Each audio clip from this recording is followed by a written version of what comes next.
Well, fellow pilot, congratulations, because you are about to become an instrument pilot and rated to fly in the clouds. And that is exciting because it allows you to plan trips with much more certainty that you'll be able to return without being delayed by weather. But it can also be a little scary, especially to your first passengers. If you're not comfortable and confident flying in the clouds without your instructor, your family and other people important to you may get scared and refuse to fly with you in the future.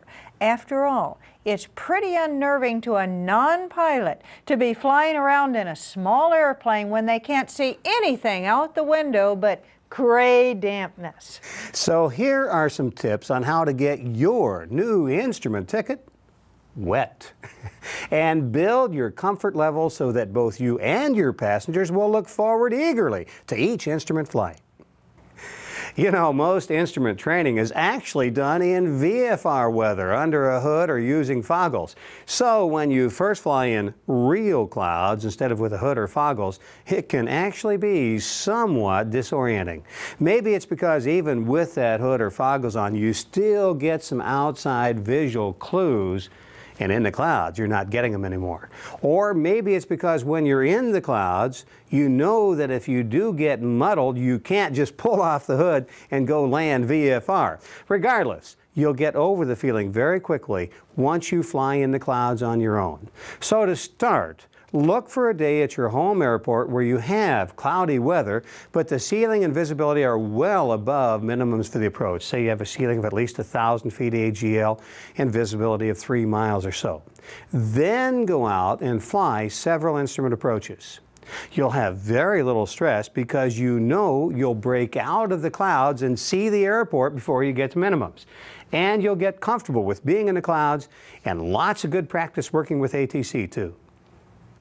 Next, take some short trips on instruments to airports you did not fly into during your training. This time, look for weather where you'll need an approach, but the ceiling and visibility are still comfortably above minimums. This will get you used to going into different airports and self-briefing new approaches. Finally, take a short instrument trip with your family or friends. Pick good IFR weather. That means little or no turbulence and rain, so your passengers get a pleasant introduction to flying around without seeing anything outside. And plan the trip so you don't really care which airport you end up at and what time you get there. This way you'll have no commitments or pressure to reach a certain destination. Instrument flying is not at all inherently dangerous, as long as you're aware that, just like for the airlines, the weather won't always let you get where you want to go. Because general aviation aircraft are less capable than airline aircraft, the weather will delay or divert you more often than it does the airlines.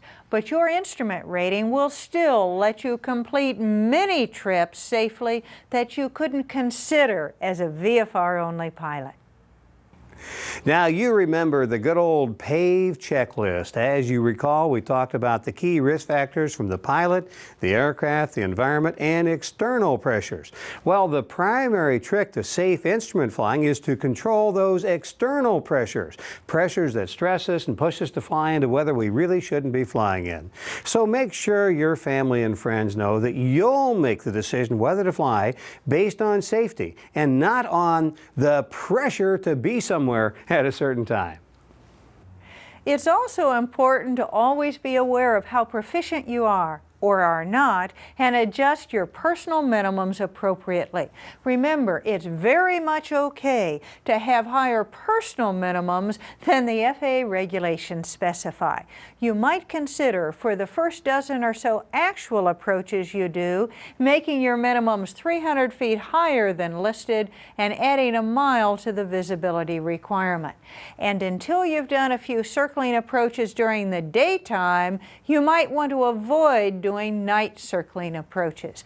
Do this and you will greatly increase the odds that your family and friends will enjoy flying with you, knowing that you are a cautious and conservative instrument pilot. You are embarking now on a new dimension in your aviation adventure, and it's one that will give you greatly increased utility in your flying. And besides that, it's just plain old fun. There are few things as satisfying as breaking out of the clouds after an instrument approach to minimums and seeing the runway right in front of you, just where it should be. The universal reaction is yes. Now, through the years, you'll want to remember a famous aviation saying that goes like this: aviation in itself is not inherently dangerous, but to an even greater degree than the sea, it is terribly unforgiving of any carelessness, incapacity, or neglect. So have fun in your flying, and by all means, please Stay out of the trees.